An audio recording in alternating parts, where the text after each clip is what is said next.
Hi, my name is Robert Mallon, and I'm the co-founder of Rusty Lion Academy. At the Academy, we help young lions, entrepreneurial men between the ages of 30 and 49, who want to develop extraordinary lives through outer wealth and inner significance. Today, we're going to talk about what I call Weekday Warrior Mornings. Kind of an interesting title there, but we're going to teach you how to really become a warrior in the morning and launch your mornings in a way that just propels you towards success. Where did this start? Back in August of 2011, my wife and I were going with two other couples up to the mountains of North Carolina to a place called Highlands, and we were going to spend a week there. And I was on my Kindle and on Amazon looking for some good books. I love to read like thrillers and mysteries and things like that. And as I was going through looking at the different books, I came across this little book by Laura Vanderkam called What the Most Successful People Do Before Breakfast. And I looked at it, I read the description of it, and being that I am a coach and I help people improve their lives, I thought, well, I've got to read that one. So I bought it, and what I found was a very easy, great little book to read, and it really started me thinking about how I was doing my mornings. So I'm going to share with you some of the things that Laura taught me, but also I'm going to tell you or teach you some things that I learned from some other studies that have been done by different groups across the country about mornings and how to do them much, much more effectively. Back in 2012, I was watching the Olympics one day, and I saw the 4x400 relay, women's relay, and the ladies that day just absolutely nailed it. They actually ended up winning the race by over 40 meters. This was the championship race. Over 130 feet, they were ahead of the second place, which I believe were the Russians. But as I was watching that, I was really excited. They just did so good. But the first two ladies that ran the first two legs, one lady's name was Dee Dee Trotter, and then the second leg was run by a lady by the name of Allison Felix. They just went crazy. They just like nailed the first two legs. They were so far ahead. And the announcer was really excited. He was yelling. He was just all over it. And he said this, if you do the work early, you can play late. And what he was talking about was they did the first two legs so well that the next two legs, they didn't really have to work too hard. And they actually ended up, I believe, getting a world record with that race. But it was just an amazing race. And I thought about that when I heard him say those words. If you do the work early, you can play late. And I thought, that really does have something to do with our mornings too. So I really do think that champions have figured this out. If you do the work early, you can play late. So let's talk about how you do that. There was a gentleman by the name of Alexander Carolyn. Back in 1996, here at the Olympic Games in Atlanta, Georgia, I had just moved back here. I had gotten transferred here from North Carolina with the company I was working at that time. I was given some tickets to the Olympics by several of the alcohol distributors. I was in the restaurant business at that point. And I went and saw several different things. I saw Olympic weightlifting. I saw the Olympic Greco-Roman wrestling, and also saw several baseball games. But in the Greco-Roman wrestling, I happened to see this gentleman by the name of Alexander Carolyn. I was probably at one point about 15 feet away from him. He was about the biggest guy I've ever seen in my life. Actually, if you look at his picture there, he was from the Soviet Union, but he weighed a little over 280 pounds, and he had 3% body fat. And just when he walked, he was like a mountain of a man, just crazy. But I saw him wrestle twice, and he just destroyed the two guys that I saw him wrestle. They called him in Russia the experiment. I believe it was Bob Costas right after the Olympics, or actually during the Olympics, he did a little special on him, about a 15-minute special on him. And they showed him, he lived in Siberia, and he would train out in the snow, and he would run up and down mountains, and he had like trees on top of his shoulders. And he was just like, he was crazy. It was so neat to watch this guy. During his 12 years of top level wrestling, he won 24 gold medals. The Olympics, he won 3 gold and 1 silver. The World Championships, he won 9 gold medals. And during the European Championships, he also had 12 gold. As a matter of fact, during one 7-year period, if you know anything about wrestling, this will just blow your mind. During one 7-year period, he wrestled and did not have 1 point scored against him in 7 years straight, which is just an amazing feat. But he said this, "I train every day of my life as they have never trained a day in theirs." And he was talking about the competitors that he went up against. And I thought, what a great thing. And we've got to learn how to train like that too. If we're going to be the men that we can be, if we're going to be that warrior that we can be, we've got to learn how to train. We've got to take it seriously. And I'm going to propose to you that the morning is the right time to do this in a lot of different areas in your life. Reason being, you don't know what's going to happen during the day. And you don't know what your late afternoons and evenings are going to be like. I used to work out in the afternoons and sometimes night times. I found that many times I could talk myself out of it at 4 or 5 o'clock in the afternoon. I've just got too much going on. And when I switched it over to start working out in the mornings and just made it about the first thing that I did, I quit missing workouts because I turned it into a habit, which we'll talk about in a couple of minutes here. When you look at these people here, Mother Teresa, Gabby Douglas, Billy Graham, Michael Jordan, Peyton Manning, I just love that guy, Sir Richard Branson, Michael Phelps. Do you think they were a little bit intentional with what they did in the mornings? I guarantee you they had a launch sequence that they went through. I know Michael Phelps down there at the bottom, I read all about how he was at the gym every morning, 7 days a week. He was at the gym at 4 a.m. He's got more gold than any Olympic athlete has ever had, but he just didn't take it nonchalantly. He was very, very intentional about what he did. And you can be too. Now, how do you spend your mornings? What do your usual mornings look like? I love that picture on the right-hand side. People generally, it's just a rush to try to get out the door, try to get to work, and there's just a lot of energy and actually a lot of anxiety because we wait till the last minute to get up. You know, when you hit that snooze alarm, I read this recently and it just made so sense. You're basically telling the world that you would rather sleep than meet the day. And I thought that is so true. And I'm not going to tell you I hadn't done that, but I hadn't done that in quite a while. You can break that habit of snoozing and just move on by your beliefs and by your mindset. National Sleep Foundation said that the average 30 to 45-year-old wakes up at 5:59 a.m. on weekdays, 5:59. The average 46 to 64-year-old gets up at 5:57 a.m. on weekdays. Now that's kind of interesting. I always thought that the older people got up a little bit earlier than the younger people, but we get up right or just a little bit before 6 a.m. Now some of you, no doubt, you might have to get up at 4 a.m. Actually, I've got several clients that get up at 4:30 because they have to drive across town. Others of you might sleep till 7, whatever. They also said that we start work at about 8 or 9.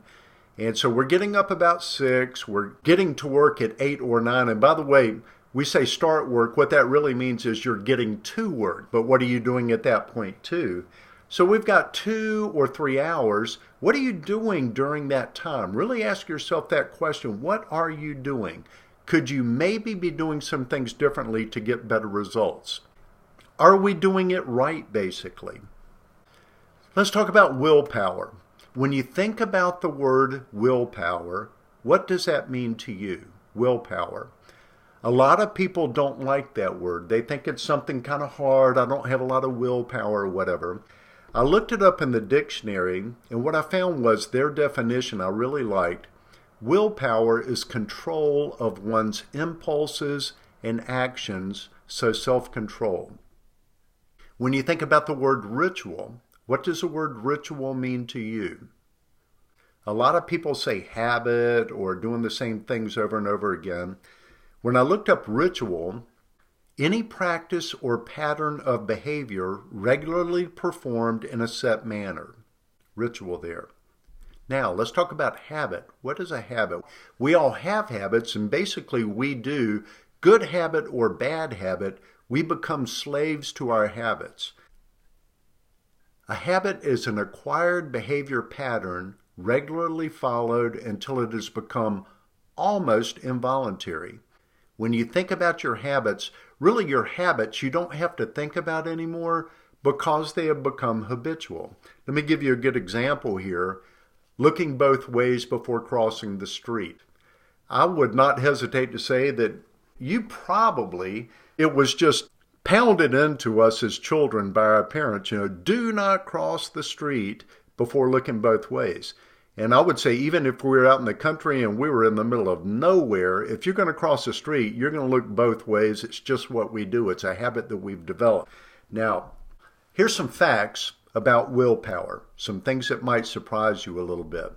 Number one, willpower is finite. It's not infinite. We only have a certain amount of willpower every day. Some people have a little bit more than others. You can actually develop willpower. It's almost like a muscle that you can develop. Willpower becomes fatigued from overuse. So through the day, when you use willpower, you're going to fatigue and have less willpower later in the day than you do in the morning. Willpower fades during the day. Interesting thing, when people fall off of their diets, they generally do it at nighttime. When people don't go work out, it's generally because they didn't do it early and they waited till late and then they made a decision not to do it. So our willpower tends to fade. More willpower facts here. For successful people, mundane activities that most people use willpower for are turned into habits which no longer require choice. Interesting. Number two, once things become habitual, they operate as automatic processes which consume little to no willpower. So you take the willpower, you move something that you want to grow in into a habit. You no longer have to use the willpower to do that. Examples, working on projects. I'm going to suggest to you here in a few minutes that you do some things differently in the morning as far as working on the harder projects that you have. Leaving on time for work example. Exercise, studying would be examples of how you could use this. Now, what you do, you use willpower on a ritual. You make it happen. You do it today. You do it the next day, the next day, the next day, the next day. After a while, that ritual turns into a habit. Then you no longer need the willpower, so you have freedom to use the willpower someplace else because you've now set up the habit. That's the key. It takes anywhere from 30 to 66 days to create a habit, depending on what the habit is. And different experts say different things, but we're going to go with a 30-day habit today. The best morning habits that you can develop for yourself, 3 different things. Number one, habits that nurture yourself. That could be working out, that could be growing, that could be reading, that could be journaling, anything. Creating things. Habits that nurture your relationships with other people. Spending time with your loved ones, with your family in the morning, and really spending time on that. Also, habits that nurture your career. So we will talk about that in just a second as far as how you can nurture your career to get it better. Here's a few examples of great habits that you can create in the morning. Painting, if you like to paint. Writing a blog, crafts, music practice, Bible prayer. Every morning I spend a little bit of time in the Bible. I spend a little bit of time praying, journaling. I set a timer every day for 5 minutes, and I journal. And I talk usually about yesterday and what happened yesterday and things that I learned or things that I want to remember. Running, biking, weightlifting, reading. Every morning I spend 15 to 20 minutes reading something good, something that's going to grow my mind. Thank you notes. Speaking affirmations to yourself. Strategic career thinking. Taking a little bit of time every morning and really thinking about where you're going in your life. Reading to your kids. What a great one to do in the morning. Gardening. Setting goals. Studying. Doing online classes. How about this one? Take a few minutes every morning, 5 days a week, and just brainstorm new business lines or ideas that you can do within your business. Planning your day, I highly recommend that one. And then family breakfast, I love this. A lot of people, they get a little anxiety because they don't have dinners. They want to have like family dinners, but we're busy. We're really busy. It's usually 2 career parents, and then you've got kids that have sports, and I can remember when my 3 sons were all in sports, and it was the craziest thing in the world. We had usually 3 different fields that we had to take them to, or gymnasiums. And so mom's going one way and dad is going another way. And we were just all over the place, and we didn't even start slowing down until 7:30, 8 o'clock at night. Forget about it. You're not going to do family dinners. It's just not going to work. So what about this? What if you got up a little bit earlier, and let's say that you took 15 minutes and just had a great breakfast with your family each morning. And instead of rushing all over the place, cook a great breakfast, get it started right, talk about what's going on during the day, maybe inspire your kids a little bit, teach them a little bit during those breakfasts. Really, really good way to do that. If you were to do that 4 or 5 days a week, I guarantee your family life would be at a completely different level at that point. Another great idea, and this has to do with your career, is every day take time early in the morning. I teach this to my clients. Take time early in the morning, knock out something that's a major priority for your company, for your career, whatever it might be. The key is just knock it out, but the key is lack of interruptions. That's what's going to help you there, lack of interruptions. So, what habits could you develop? What would be some things that you could actually do? Let me give you an example story. I read that little book that I was telling you about during vacation, and I came back on a Sunday, and I started to work on a Monday. Started on a Monday morning, and I was thinking about, okay, how am I going to launch my mornings? And so that morning, set the alarm clock for 5:25 a.m., and my wife and I got up. We had our clothes out. That's a pretty important one there. Had our workout clothes out. Brushed our teeth. Grabbed a glass of water. Put our gym clothes on. We were out the door at about 5:35 or so. I work out at a YMCA real close to our home. Real nice YMCA. And so we went to the YMCA. Got there at about 5:45. We worked out till about 6:20 or so, about 35 minutes, got back in the car, drove 5, 6, 7 minutes home, walked in the door. Immediately what we did was we went back to the bedroom, we made up the bed, and then we went into the living room and sat down on a really nice leather couch that we have. I grabbed the Bible. I just love doing this. My wife sits next to me, usually right on my right-hand side, and she just kind of snuggled up and she put her head on my shoulder. And I read out loud maybe a chapter and a half or so of the Bible. We talked a little bit about what we just read. And then what we did was we prayed. And I'm going to just share this with you. And this is kind of personal, but I share it with you anyway. We have 5 kids. And so Monday is Joe and Tara Day. That's my son and his wife. Tuesday is Clint Day. Wednesday is Brock Day. Thursday is Callie, Tyler, and Bailey Day, and Friday is Corey Day. So what we do is we pray individually for those kids on their days, but we pray about our days, we pray about our business, we pray about our relationship, just what's going to happen during that time, and that took maybe 10 minutes or so. So it's about 6:35, 6:40. My wife got up. She was going to work, so she went into the bathroom, started her shower, and I just sat on the couch.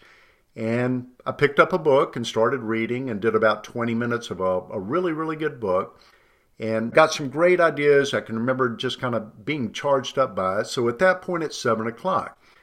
And so what I did was I thought, okay, what is one thing that I can do today that will move my career forward?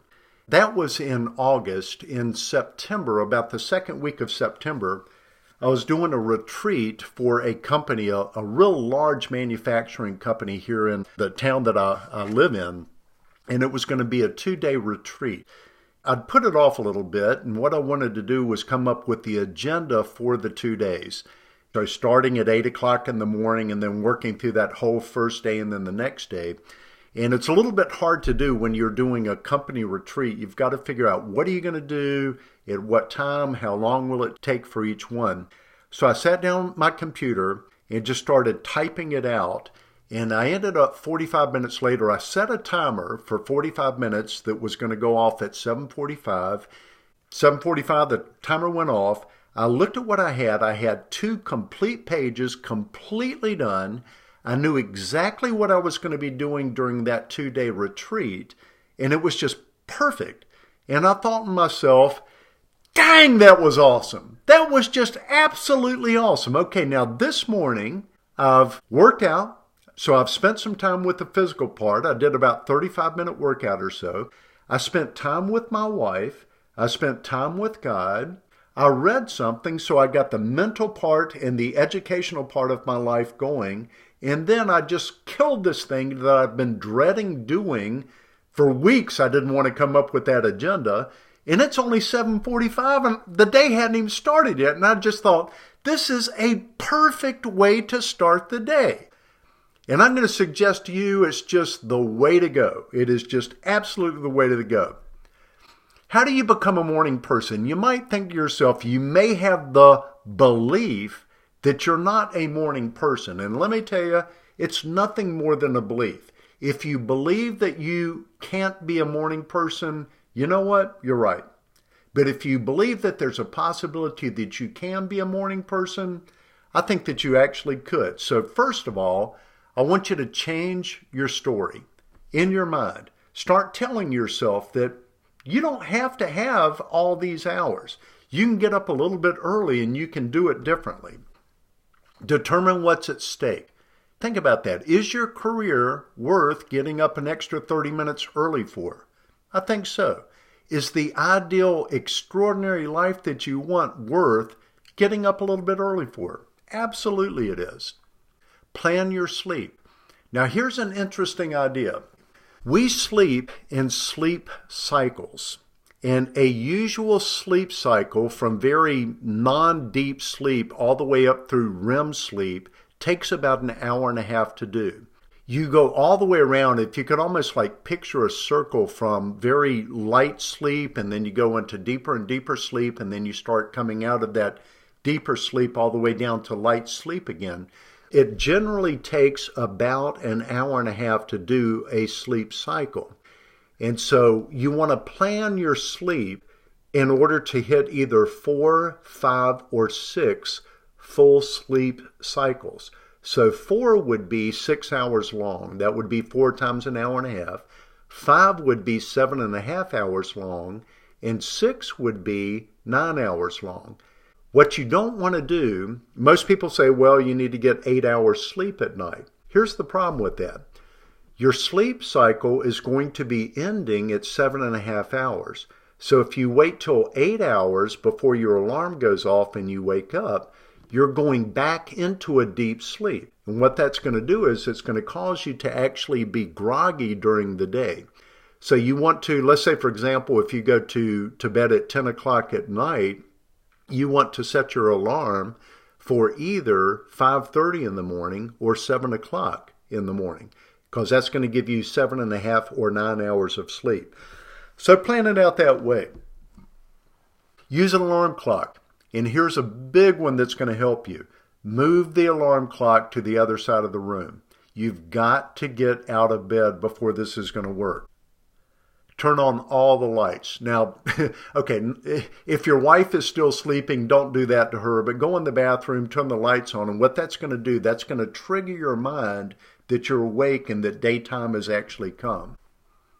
Set out your clothes the night before. I would highly recommend this one to you. I generally take my clothes and I put them out of my closet. I've got my gym clothes, I've got my tennis shoes, usually I'll wear like a baseball cap. I've got them all laid out ready to go first thing in the morning so that I don't have to think about what I'm going to wear. It's there, it's ready to go. Another big one, I set up coffee the night before for about 15 minutes before I'm going to wake up. So it's already brewed by the time I get up. I generally go pour a cup of coffee and then I grab a large glass of water. Let's say about 12 ounces of water. And this is one of the very first things that I do is I drink that glass of water. Now you've been sleeping, let's say 7.5, 9 hours, whatever. During that time, you've been breathing and you've lost a lot of water just through your breathing. And what you need to do is replenish that water. That's going to actually make you feel much, much better. You'll be more healthy, but you'll feel more healthy during the day also with that first big glass of water. I would also suggest that you enlist an accountability partner, that you have somebody that's going to hold you accountable and that you can talk to. Great idea for some of you. I used to work out with workout partners all the time. I work out with my wife now. We go to the gym, and actually we don't work out together, but we go to the gym together. She does her thing, I do my thing. But there are times, and I'm going to be quite frank with you here, there are times that sometimes I don't want to get out of bed, and she motivates me to get out of bed, and there's other times that she doesn't want to get out of bed, and I get her up, and we just get going. But it's real simple. Once you get it going, you're fine. The other thing that I would suggest to you is commit for 30 days. Just commit for 30 days. It doesn't have to start tomorrow. Maybe you want to start on a Sunday or next Monday or whatever that is, but just make a commitment to try it. Here's what you're going to find. There's going to be 3 different parts of that 30 days. The first 10 days, it's going to be maybe a little bit rough for you. Could be kind of hard, but I want you to realize that it might be a little bit hard during that time.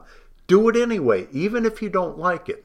The next 10 days, you're going to start feeling like it's turning into normal for you. It will start to become the status quo.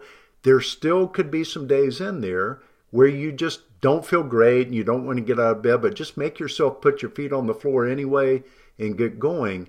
And then the third 10 days, from day 21 through 30, what's going to happen is you're going to start feeling great. And I'm telling you that you can do this with any habit that you want to do. But it starts to feel normal. It's who you are. But go through all the way through 21 through 30, and then that habit will be set, and it's just your new status quo, your new way of doing things. What is the launch sequence that makes you calmly effective? Let me give you one more quick little illustrative story. A couple of years ago, I was teaching this to another client that I have. She usually got up at about 6 a.m. and then she went to work. She got to work at about 7:15, so she didn't have a lot of time. She got up, she basically took a shower, got dressed, jumped in the car, ran to work day after day after day after day. And I asked her, what time exactly do you get up? And she says, I get up right at 6 a.m. Monday through Friday. And I said, well, what do you do? What are some things that you do that when you do them, you just have a really good day? And so she thought about it for a second, and she said, you know what? When I crochet, I have a good day. And I don't really understand that, and I kind of laughed a little bit. I said, what do you mean? She says, I don't know what it is, but when I crochet, when I take a few minutes and crochet, I just have a really, really great day. And I said, well, where do you do that? She says, well, I have an easy chair, and I kind of sit back and relax, and I just pick it up, and I take a few minutes, and I do that. I said, well, let me ask you this. What if you were to set your alarm for 5:40, so 20 minutes earlier than you do? Oh, I did ask her this. I've got to tell you this. I said, how often do you crochet? She says, I just don't have a lot of time, so I maybe do it every few weeks. I might get a few minutes in of crocheting. So that's when I went into, how about we do 5:40? What if you get up, go grab a cup of coffee, go sit down in your favorite little easy chair there, and then crochet for 15 minutes. She said, you know what, I'm going to try that in the morning. And the next time we got together, it was about 2 weeks later. She's one of my coaching clients. I asked her how it was going. She says, you know what, I am having an excellent day every single day. And all she had to do was just crochet. That was it. And so I want to just implore you, try it and see what happens. And I tell you what, this is what's going to happen when you try this.